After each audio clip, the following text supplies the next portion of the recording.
بسم اللہ الرحمن الرحیم نحمدہ و نصلی علی رسولہ الکریم اما بعد۔ بھائیو دوستو بزرگو، اللہ تعالیٰ ہم سے دو سوال کرتے ہیں۔ افحسبتم انما خلقناکم عبثا، دو سوال ہم سے اٹھائے گا۔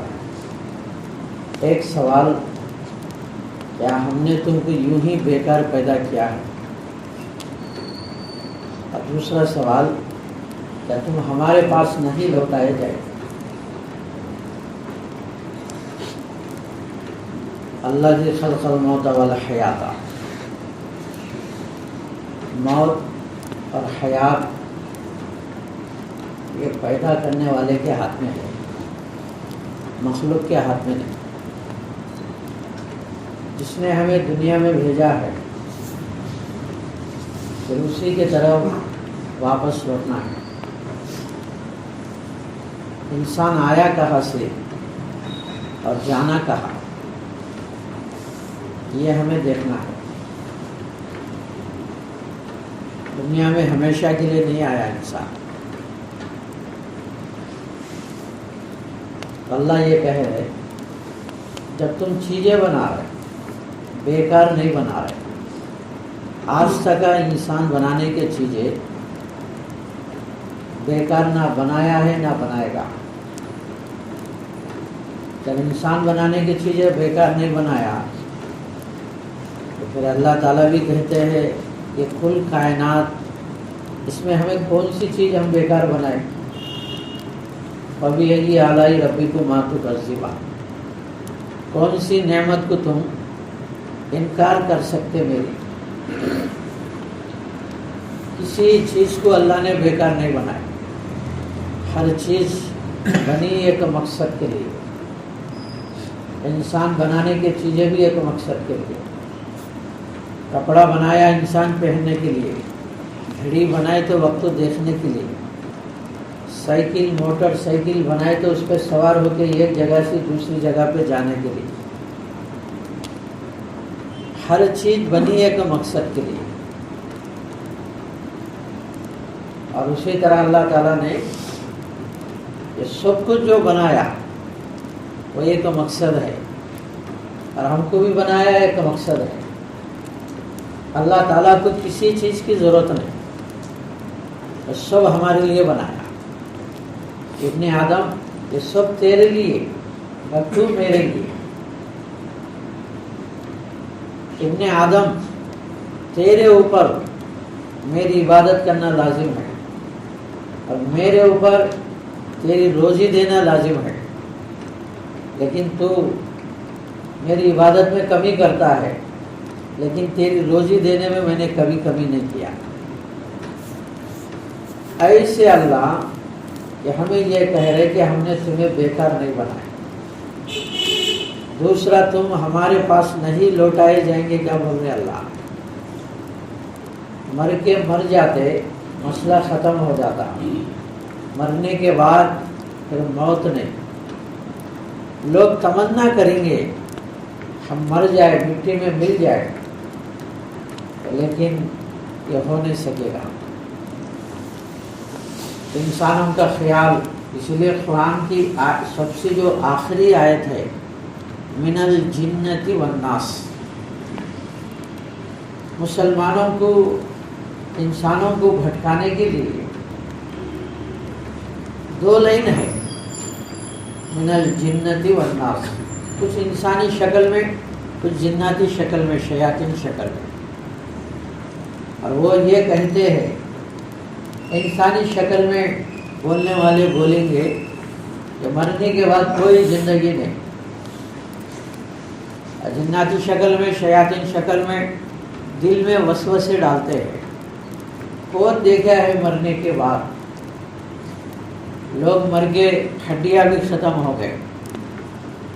وائل بن عاص ہمارے نبی پاک صلی اللہ علیہ وسلم کے پاس ایک پرانی ہڈی لے کر آیا، اتنی پرانی، اس نے ایسا مسالہ پھونک مارے تو پاؤڈر ہو کے اڑ گیا، اور وہ کہنے لگا اے محمد صلی اللہ علیہ وسلم اسے بھی کوئی زندہ کرے گا تو پھونک مارنے پہ پاؤڈر بن کے ہڈی ختم ہو گئی.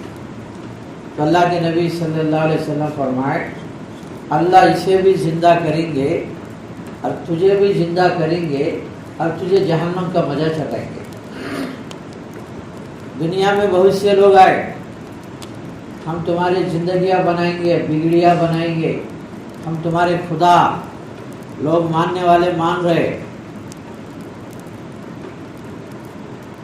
لیکن آج تک کسی نے یہ دعویٰ نہیں کیا. پیدا کرنے والا یہ دعویٰ کرتا ہے. ایک فرعون ہے جو سارے عالم کا رب کا دعویٰ کیا اور ایک نمرود ہے اس نے کہا ابراہیم علیہ السلام سے یہ جو آسمان نظر آ رہی یہ بھی میں نے بنایا. ابراہیم علیہ السلام چاہتے اس کے پیر پکڑ کے زمین پہ پٹکتے اور کہتے تیری عمر کیا آسمان کی عمر کیا تو کب آیا آسمان کب سے ہے. تو دنیا میں خدا کے دعویٰ کرنے والے بہت سے آئے لیکن آج تک کسی نے یہ دعویٰ نہیں کیا. پیدا کرنے والا یہ دعویٰ کرتا ہے تم خبروں میں 1000 مردے رکھ دیے اور ہڈیاں بھی ختم ہو گئے. جب تم کو نکالوں گا قیامت کے دن ایک ایک خبر سے جب نکلیں گے تمہارا ہاتھ پیر ناک کان یہ چھوڑو تمہارا یہ جو انگلی کا فنگر پرنٹ ہے اسے بھی ایسا ہی واپس لوٹاؤں گا. یہ کون دعویٰ کرا آج تک کسی نے. پیدا کرنے والا دعویٰ کر رہا یہ انگوٹھا کیوں لیتے سارے دنیا میں کسی کا انگوٹھا نہیں ملتا. یہاں سے لے کے یہاں تک اللہ کرے کتنے نمونے ہیں آدم علیہ السلام سے لے کر قیامت تک آنے والے انسانوں کا ایک فنگر پرنٹ نہیں ملے گا. یہ چھوڑا سا اسی پہ پڑوس ملک میں ایک بہت بڑا سائنس والا تھا غیر مسلم. جب اس نے سنا کہ فنگر پرنٹ بھی واپس لوٹاؤں گا یہ تو پیدا کرنے والا ہی یہ دعویٰ کر سکتا ہے یہ تو قرآن حق ہے اس نے کلمہ پڑھ لیا. تو بھائیو ایک سوال تو ہم سے اللہ یہ کر رہا ہے کیا تم کیا خیال کر رہے ہم نے تم کو یوں ہی بیکار پیدا کیا ہے دوسرا تم ہمارے پاس نہیں لوٹائے جائیں گے. ہر ایک کو جانا ہے دنیا میں ہمیشہ کے لیے کوئی بھی نہیں آئے. یہ دنیا بھی ہمیشہ کے لیے نہیں. کچھ نہیں تھا اللہ تھا کچھ نہ رہے گا اللہ رہے گا. انسان ہمیشہ سے نہیں لیکن جب یہ پیدا کیا گیا تو انسان ہمیشہ رہنے والا ہے ہمیشہ رہنے والا ہے. ایک نام ہے موت آنے کے بعد دنیا سے منتقل ہو جاتا ہے اور پھر وہاں ہمیشہ ہمیشہ رہنا ہے وہاں پہ ہمیشہ ہمیشہ رہنا ہے. اور دنیا میں کسی کا رشتہ بھی سلامت نہیں جوڑا بھی سلامت نہیں. کائنات میں کسی کو زندہ رکھنا ہوتا اللہ کو ہمارے نبی پاک صلی اللہ علیہ وسلم سے محبوب کون ہے. اور اللہ نے کہا نبی جی آپ کو بھی مرنا ہے آپ کے مخالفین کو بھی مرنا ہے. حضرت علی رضی اللہ عنہ باہر گئے تھے گھر سے. فاطمہ رضی اللہ عنہ باندی کو بلائی اور کہنے لگی میرے غسل کا پانی تیار کرے. پانی تیار کرے تو غسل کر کے کپڑے بدلی اور باندی کو بولی میرے چوپایا بیچ گھر میں کر دے. پلنگ بیچ گھر میں کر دیا گیا. اب فاطمہ رضی اللہ عنہ کہنے لگی باندی سی اب میں مرتی ہوں میرا غسل ہو چکا ہے مجھے غسل نہیں دینا. اور کلمہ پڑھی دنیا سے چلے گئے. جو لوگ آخرت کی تیاری کرتے نا ان کے لیے موت آسان. سلیمان بن عبد الملک مدینہ آیا ابو حازم رحمۃ اللہ علیہ سے کہنے لگا ہم لوگ موت سے گھبراتے ہیں موت بولے تو ڈر لگ رہا. کیا بات ہے؟ ابو حازم رحمۃ اللہ علیہ کہنے لگے جس آدمی نے آخرت کو ویران کیا، دنیا کو آباد کیا، ایسا آدمی موت سے گھبرائے گا، اور جو آدمی آخرت کو آباد کیا، دنیا کو ویران کیا، دنیا تو ویران ہوتی نہیں، مقدر سے طے ہے، دنیا بنانے سے 50,000 سال پہلے اللہ ہمارا روزی طے کر دیا، دانے دانے پہ مہر لگی، گھونٹ گھونٹ پہ مہر لگی، کسی کی موت اس وقت تک نہیں آتی، ایک دانہ بھی باقی ہے، ایک گھونٹ بھی باقی ہے۔ اب اللہ کہتے جب دانہ ختم ہو گیا، گھونٹ ختم ہو گیا، آگے تم ایک سانس لے نہیں سکتے۔ سانس کتنے سانس لے رہے چھوڑ رہے، اس کا حساب ہمیں پتہ نہیں، پیدا کرنے والے کے پاس ہے اس کا حساب۔ ملک الموت علیہ السلام کو حکم دیتے ہیں کہ جس سانس پہ روح نکالنا ہے اسی سانس پہ روح نکالا جاتا ہے۔ اس لیے ہمارے بڑے کہتے ہیں سانس ہے تو چھانس ہے، سانس ختم ہو گئی چھانس بھی ختم ہو گیا۔ دیپا انڈگانے الو چکا بیٹکو والا، جسم میں روح ہے، جان ہے، جب تک کچھ کر سکتے، جان چلے گئی تو پھر سبحان اللہ بولنے کا موقع نہیں، سبحان اللہ بولنے کا موقع نہیں۔ اب ابو حازم رحمۃ اللہ علیہ کہنے لگے سلیمان بن عبد الملک سے، آخرت کو آباد کیا، دنیا کو ویران کیا، ایسا آدمی موت سے نہیں گھبرائے گا۔ جیسا عید کا چاند دیکھا خوش ہو گیا، موت کا چاند دیکھ کر بھی آدمی خوش ہو جاتا ہے۔ یہ لوگ آخرت کی تیاری کرنے والے۔ فاطمہ رضی اللہ تعالیٰ عنہا باندھی سی کہنے لگی میرا غسل ہو گیا، میں مرتی ہوں، غسل نہیں دینا کہہ کے چلے گئے۔ حضرت علی رضی اللہ عنہ واپس آئے، کہانی ختم ہو گئی۔ قصہ باندھی نے بتائی، فاطمہ نے یہ کہہ دی۔ علی رضی اللہ عنہ فرمائے فاطمہ جیسا بولی ہے ایسا ہی ہوگا، ایسا ہی ہوگا۔ اور پھر جنازہ اٹھا، قبرستان چلا۔ یہ وہ فاطمہ ہے جب جنت میں جانے کے لیے تمام جنتی مردوں کو اعلان ہوگا، جنت کی عورتوں کی سردار گزر رہی ہے جنت میں، سب لوگ اپنے نظروں کو نیچے کر لو۔ سارے مرد نظریں نیچے کر لیں گے اور فاطمہ رضی اللہ عنہ پل صراط کے اوپر سے گزر کے جنت میں چلے جائے گی، کسی کو نظر بھی نہیں آئے گی۔ بلکہ ایک روایت میں ہے جنت میں چمک اٹھے گا، سارے جنتیں روشن ہو جائیں گے۔ رضوان کو پوچھیں گے جنتی لوگ، رضوان ہم سنے ہیں جنت میں سورج نہیں، یہ چمک کہاں کی ہے؟ تو رضوان کہے گا فاطمہ علی دونوں باتیں کر رہے تھے اور وہ مسکرائے، ان کے دانتوں سے جو روشنی نکلی سارے جنتیں روشن ہو گئے۔ ایسے فاطمہ رضی اللہ عنہ کا جنازہ قبرستان لے گئے۔ ابو ذر غفاری رضی اللہ عنہ خبر سی کہنے لگے خبردار تیرے اندر کون آ رہے، تجھے پتا ہے امام الانبیاء کی بیٹی، نبیوں کی سردار کی بیٹی، خاتون جنت، شیر خدا کی بیوی، حسن اور حسین کی ماں تیرے اندر آ رہی، اچھی برتاؤ کرنا۔ اللہ نے خبر کو بولنے کا دیا، گویائی عطا کی۔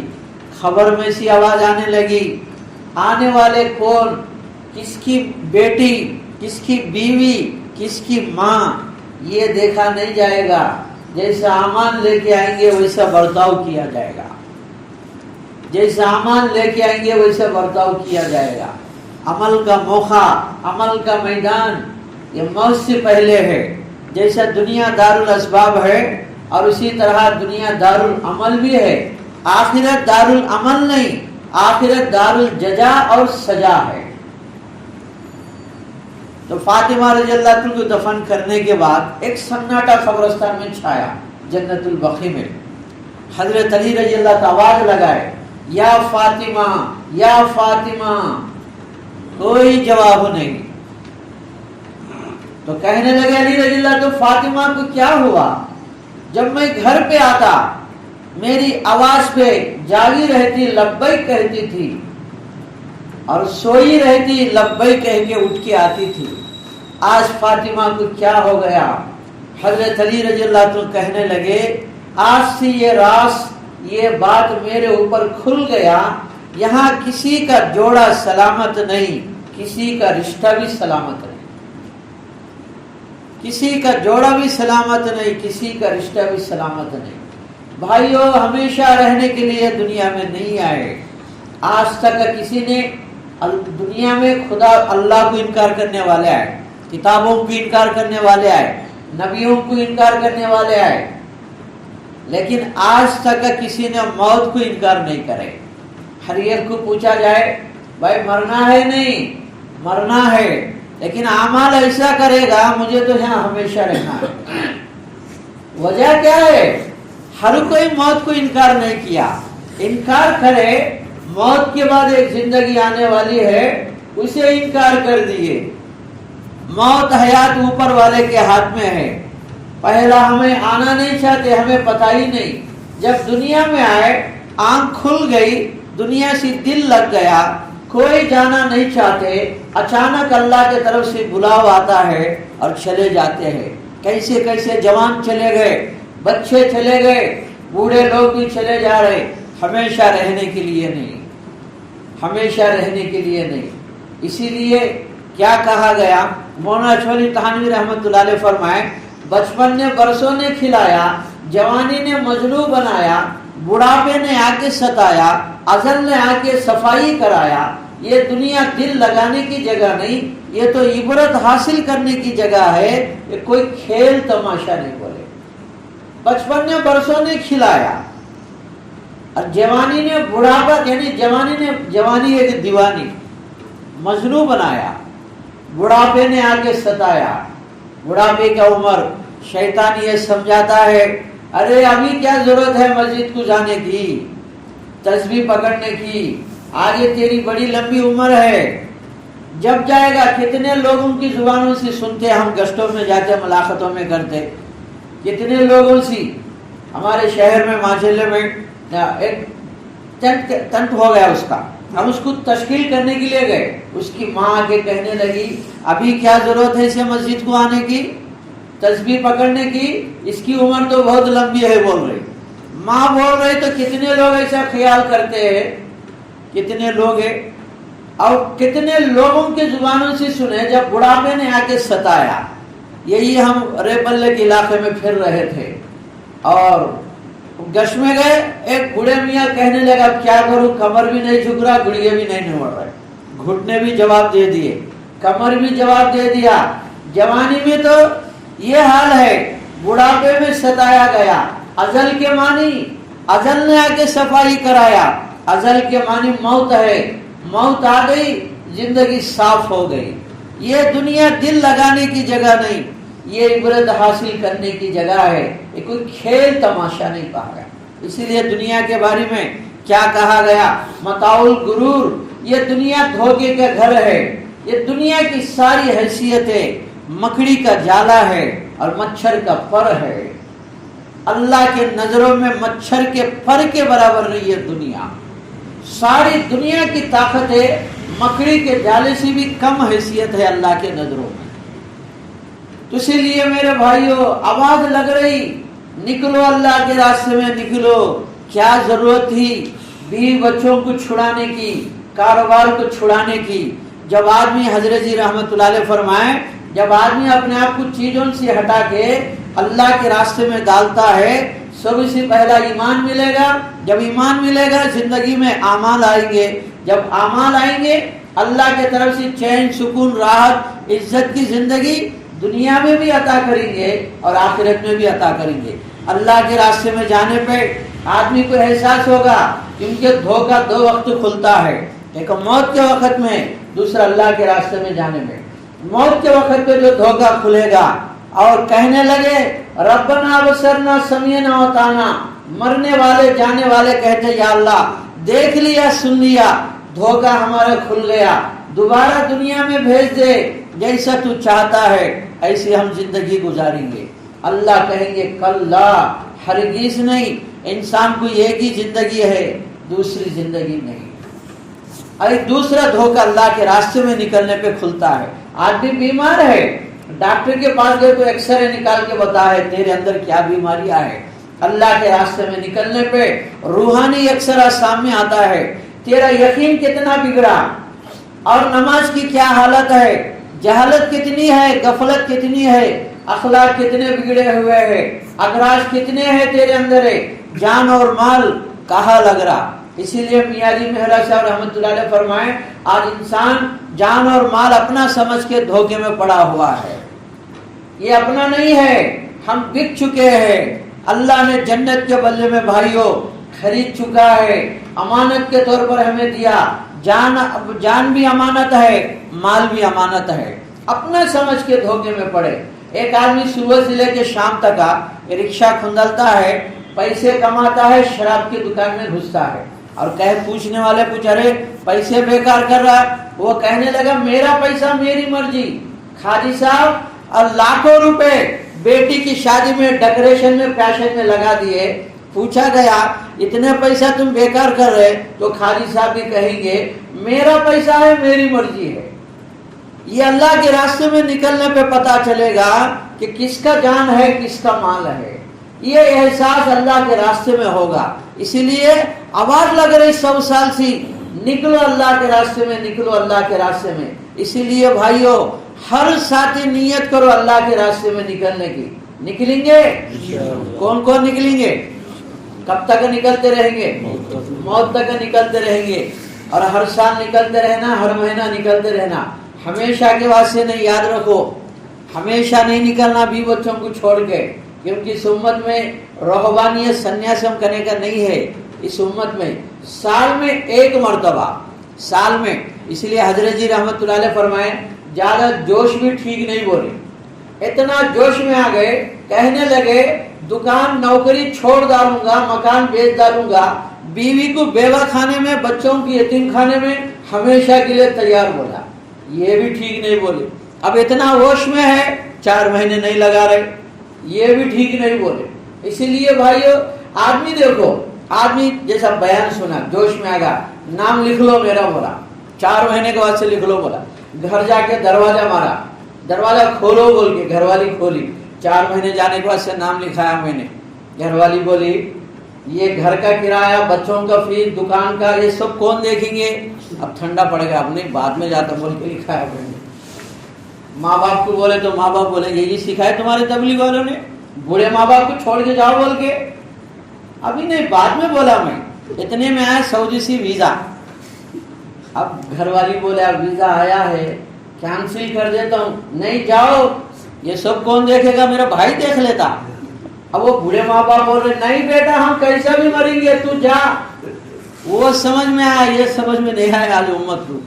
اسی لیے بھائیو ہر سال, لیکن زندگی میں ایک مرتبہ 4 مہینے لگنا, یاد رکھو. یہ قرآن اصول سی اور حدیثوں سے, سب سے زیادہ قرآن سی. مولانا عبید اللہ صاحب رحمت اللہ علیہ یہ 4 مہینے یہ چلہ نکالے ہیں.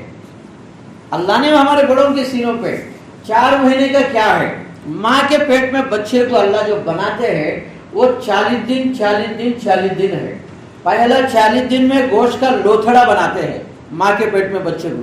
دوسرا 40 دن میں ہڈیوں کا ڈھانچہ بناتے ہیں. اب تیسرا 40 دن میں ان ہڈیوں پہ گوشت چڑھاتے ہیں. 120 دن 4 مہینے مکمل ہونے کے بعد بچے کے اندر جان پڑتی ہے. اسی طرح ہمارے بڑے کہتے پہلا چھلے میں جنگ چھوٹے گا, دوسرا چھلے میں رنگ آئے گا, تیسرا چھلے میں ڈھنگ آئے گا. اب چھلے کی کیا ہے؟ یونس علیہ السلام مچھلی کے پیٹ میں 40 دن ہے, ابراہیم علیہ السلام آگ میں 40 دن ہے, موسیٰ علیہ السلام تورات لینے کے لیے گئے تو وہ بھی 40 دن تھا. یہ اصولوں کو قرآن حدیث کو سامنے رکھیے نکالے تھے. یہ ہمارے بڑے اپنے طرف سے نہیں بتائے, یہ اللہ نے ان کے سینوں پہ کام کو کھولا ہے. اسی لیے 4 مہینے کی خاص دخل ہے. بعض لوگ رہتے جب چلا لگائے تو 4 مہینے ہو جاتا نہ بول کے. ہمارے بیگ صاحب رحمت اللہ علیہ, اللہ ان کی خبر کو نور سے بھر دے, کہ ان کے پاس ایک ساتھی آ کے کہنے لگا جب چلا 3 چلا لگے تو 4 مہینے پورے ہوتے نہ بول. تو ہمارے بیگ صاحب رحمۃ اللہ علیہ کہنے لگے یہاں 40 قدم وہاں 40 قدم وہاں 40 قدم ڈال دو پانی پڑ کے کیا کریں 120 دن ایک جگہ ڈالے تو پانی پڑتے ہیں. اسی لیے نیت رکھو 4 مہینے جلد سے جلد لگانے کی. اور بھائیو میں روزانہ یہی بات کر رہا ہوں, روزانہ وہ تو لگا کے آئیں گے لیکن ہمارا اصل کام مقام پہ ہے. کتنا بڑا طبقہ مسجد سے دور ہے, موت آ گئی تو کیا ہوگا ان کا بولو. مرتے ہی خبر میں پٹائی شروع ہوگی. ہمارے نبی پاک صلی اللہ علیہ وسلم کا رونا اس بات کی ہے یا اللہ مرتے ہی تیرا عذاب شروع ہوگا, میرے امت کو معاف کر دے. بغیر نماز کے. اور بعض لوگ مسلمان ہیں ہمیں کیا گناہ کرے گا کہ مسجد کو آنا بولتے ہیں. کتنے لوگوں کی سنے ہمیں گشتوں میں جا کے کیا گناہ کرے گا کہ مسجد کو آنا, یعنی ان کا یہ سمجھ رہے گناہ کرنے والے مسجد کو جاتے ہیں. انہیں پتہ نہیں ہے نماز کو چھوڑنا سب سے بڑا گناہ بول کر. ایسے خیالات کو لے کے لوگ پھرتے رہتے ہیں. ان کو مسجد تک لانا یہ ہماری ذمہ داری ہے, جماعتیں بن بن کے گلیوں میں پھرنا. اسی لیے ہر ساتھی اللہ کے گھر کو وقت دیں گے نا بھائی, کون کون دیں گے؟ پھر تو ابھی سے شروع کرے, کوئی ساتھی اٹھ کے نہ جائے, سب مسجد وار جماعت میں بیٹھے. اور ہماری جماعت کتنے ساتھی ہیں متکلم بن کے بات کرنے والے, ایک ایک ساتھی کو لے جاؤ, الگ الگ گلیوں میں پورے گلیوں میں پھراؤ, بہت بڑا فائدہ ہو.